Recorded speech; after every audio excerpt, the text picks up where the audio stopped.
ព័ត៌មានសិល្បៈកំសាន្ត Update Today សូមស្វាគមន៍កណ្ដាលរាជធានីភ្នំពេញបេះដូងនៃកម្ពុជាផ្ទាំងគំនូរទី2ដែលបង្ហាញពីភាពឈឺចាប់របស់ខ្មែរបានផុសឡើងចេញជារូបរាងបណ្ដាហើយ5ថ្ងៃហើយនៃការចាប់ផ្ដើមគូនៅគំនូរដ៏ធំមួយទៀតដែលរំលេចអំពីការឈឺចាប់និងសោកនាដកម្មដែលបណ្ដាលមកពីការឈ្លានពានលើអធិបតេយ្យភាពនិងបូរណភាពទឹកដីកម្ពុជាពីសំណាក់ថៃដែលបានចាប់ផ្ដើមគូតាំងពីថ្ងៃទី20ខែកុម្ភៈមកផ្ទាំងគំនូរដ៏ធំទី2នេះគូឡើងក្រោមប្រធានបទសិល្បៈដើម្បីសន្តិភាពធ្វើឡើងនៅទីតាំងសួនមុខវត្តបូតុងវតីដែលជាទីតាំងដ៏ស័ក្តិសមក្នុងការបង្ហាញទៅកាន់ភ្ញៀវទេសចរអន្តរជាតិឲ្យបានឃើញបើទោះបីជាគំនូរនេះគ្រាន់តែជាផ្ទាំងមួយដែលមានរូបភាពចម្រុះក៏ប៉ុន្តែរូបភាពទាំងនោះវាជាសម្លេងដែលបន្តយ៉ាងលឺចាក់ជ្រៅដល់បេះដូងអ្នកដែលបានមើលព្រោះវាបង្ហាញនូវភាពឈឺចាប់ដែលមិនអាចពណ៌នាបាននៅអ្វីដែលពលរដ្ឋកម្ពុជាបានជួបប្រទះដោយសារតែការឈ្លានពានរបស់ថៃគ្រប់យ៉ាងដែលលេចឡើងលើផ្ទាំងគំនូរដ៏ធំនេះនឹងក្លាយជាភស្តុតាងដែលបង្ហាញពីសកម្មភាពរបស់យោធាថៃបានធ្វើមកលើកម្ពុជាយ៉ាងពិតប្រាកដវិចិត្រករជាច្រើនរូបមកពីគ្រប់ទិសទីរួមជាមួយនឹងសិល្បករសិល្បការិនីសាធារណជនជាច្រើនដែលជាឈាមជ័រខ្មែរស្រៈដៃគ្នាបង្កើតជាផ្ទាំងគំនូរលើផ្ទៃប្រវែង35ម៉ែត្រកម្ពស់5ម៉ែត្រនេះឡើងគ្រោងនឹងបញ្ចប់ត្រឹមរយៈពេល12ថ្ងៃខ្លះជាជនរងគ្រោះដែលត្រូវបានទាហានថៃបំផ្លាញផ្ទះសម្បែងខ្លះទៀតជាអ្នកស្ម័គ្រចិត្តដែលរងការឈឺចាប់ពីទង្វើរបស់ទាហានថៃដែលធ្វើមកលើប្រទេសកម្ពុជាផ្ទាំងគំនូរទី2នេះគូឡើងបន្តពីគំនិតនៃផ្ទាំងទី1ដែលបានដាក់តាំងបង្ហាញនៅខេត្តសៀមរាបនិងមានទំហំធំជាងផ្ទាំងគំនូរកាលពីលើកទី1ទៀតផងសូមបញ្ជាក់ផងដែរថាក្រោយបញ្ចប់ការគូនៅដើមខែមីនាខាងមុខគំនូរសន្តិភាពនេះនឹងបន្តដាក់តាំងឲ្យសាធារណជនទស្សនារហូតដល់ថ្ងៃទី3ខែឧសភាឆ្នាំ2026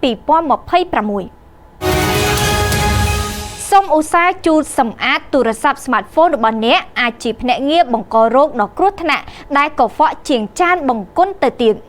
អ្នកជំនាញផ្នែកអនាម័យបានប្រមានថាទូរស័ព្ទ Smartphone ដែលអ្នកកំពុងតែកាន់ជាប់ដៃគ្រប់ពេលអាចមានបាក់តេរីយ៉ាងច្រើនទុំជាប់និងមានសភាពកខ្វក់ជាងចានបង្គន់ទៅទៀតប្រសិនបើជូតសម្អាតមិនបានទៀងទាត់យោងតាមគេហទំព័រសុខភាពអាមេរិករបស់សាកលវិទ្យាល័យ Michigan បានឲ្យដឹងថាមនុស្សភាគច្រើនតែងតែធ្វើដំណើរដោយយកទូរស័ព្ទទៅគ្រប់ទីកន្លែងដូចជាផ្ទះបាយកន្លែងញ៉ាំអាហារកន្លែងធ្វើការនិងសូម្បីតែបន្ទប់ទឹកក៏ពួកគេតែងតែកាន់ទូរស័ព្ទក្នុងដៃដើម្បីអូសចុះអូសឡើងផងដែរប៉ុន្តែមនុស្សភាគច្រើនមិនបានចាប់អារម្មណ៍នោះទេថាទូរស័ព្ទ Smartphone ដែលពួកគេកំពុងតែកាន់នឹងដៃមានសភាពកខ្វក់កម្រិតណានោះផ្ទុយពីចានបង្គន់ដែលមនុស្សនឹកឃើញលាងសម្អាតជាប្រចាំនិងប៉ះពាល់ត្រឹមតែមួយផ្លែតចំពោះទូរស័ព្ទដៃវិញគឺមនុស្សភាគច្រើនត្រូវការប្រើប្រាស់ជាប់ជាប្រចាំនិងកម្រជូតឬបាញ់អាល់កុលសម្រាប់មេរោគណាស់ព្រោះតែបែបនេះបាក់តេរីដែលទុំជាប់ទូរស័ព្ទបន្តរីករាលដាលហើយនាំឲ្យទូរស័ព្ទសម្រាប់ចិត្តរបស់អ្នក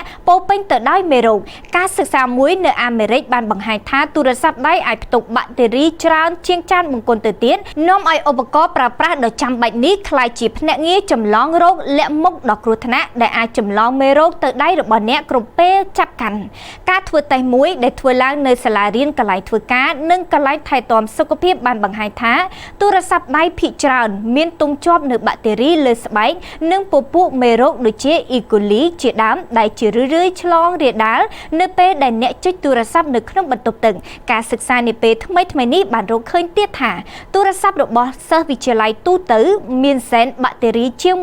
17000 សែនឯណោះនៅលើទូរស័ព្ទតែមួយគ្រឿងព្រោះតែមើលឃើញពីបញ្ហានេះហើយអ្នកជំនាញបានណែនាំឲ្យធ្វើការជូតសម្អាតទូរស័ព្ទដៃរបស់អ្នកជាប្រចាំដោយប្រើប្រាស់ក្រណាត់ស្អាតឬសារធាតុសម្លាប់មេរោគជាពិសេសក្រោយពេលចូលបន្ទប់ទឹកឬនៅពេលចម្អិនអាហារហើយត្រូវលាងសម្អាតដៃឲ្យបានស្អាតគ្រប់ពេលមុនចាប់កាន់ទូរស័ព្ទកូនស្វាកំសត់ធ្វើឲ្យក្រុមហ៊ុនលក់តុក្កតាស្វាលក់ដាច់ខ្លាំងបំផុតមិនធ្លាប់មានពីមុនមកកូនស្វាកំសត់គ្មានមេនឹងគេយកតុក្កតាស្វាធ្វើជាមេដែលធ្វើឲ្យមនុស្សស្ទើរតែពេញពិភពលោករំជួលចិត្តពេលនេះសូម្បីតែតុក្កតាស្វាក៏លក់ដាច់មិនធម្មតាដែរវីដេអូដ៏ល្បីល្បាញជុំវិញពិភពលោករបស់កូនស្វាកំសត់ដែលគ្មានមេហើយយកតុក្កតាស្វាអូរ៉ាំងអូតាំងធ្វើជាមេនោះបានធ្វើឲ្យតុក្កតាស្វាអូរ៉ាំងអូតាំងដែលផលិតដោយក្រុមហ៊ុន IKEA លក់ដាច់ខ្លាំងបំផុតមិនធ្លាប់មាននិងលក់បានតម្លៃខ្ពស់ថែមទៀតផងកូនស្វាកំសត់មួយក្បាលនេះឈ្មោះថា ថាផាញ់មានអាយុ7ខែវាត្រូវបានគេបោះបង់ចោលបន្ទាប់ពីវាកើតហើយក៏កំពុងត្រូវបានចិញ្ចឹមដោយអ្នកថែទាំនៅសួនសត្វមួយក្នុងទីក្រុងអ៊ីឈីកាវ៉ាភាគខាងជើងនៃប្រទេសជប៉ុនហើយអ្នកថែទាំបានផ្ដល់ឲ្យវានៅតុក្កតាស្វាមួយប្រភេទដែលមានឈ្មោះថាអ៊ូរ៉ាងអ៊ូតាំងឯគាដែលវាតែងតែនៅជាប់ជាមួយនឹងមេស្វាតុក្កតាគ្រប់ពេលវេលាសកម្មភាពរបស់ស្វាកំសត់ផាញ់បានធ្វើឲ្យមនុស្សស្ទើរជុំវិញពិភពលោករំជួលចិត្តយ៉ាងខ្លាំងសូមបញ្ជាក់ថាវីដេអូនៃសកម្មភាពរបស់កូនស្វាផាញ់ជាមួយនឹងតុក្កតាស្វាអ៊ូរ៉ាងអ៊ូតាំងដ៏រំជួលចិត្តត្រូវបានចែករំលែកតាមអ៊ីនធឺណិតស្ទើរពាសពេញពិភពលោករយៈពេលមួយសប្តាហ៍កន្លងមកនេះសូមអរគុណចំពោះការតាមដានព័ត៌មានសិល្បៈកម្សាន្ត Update Today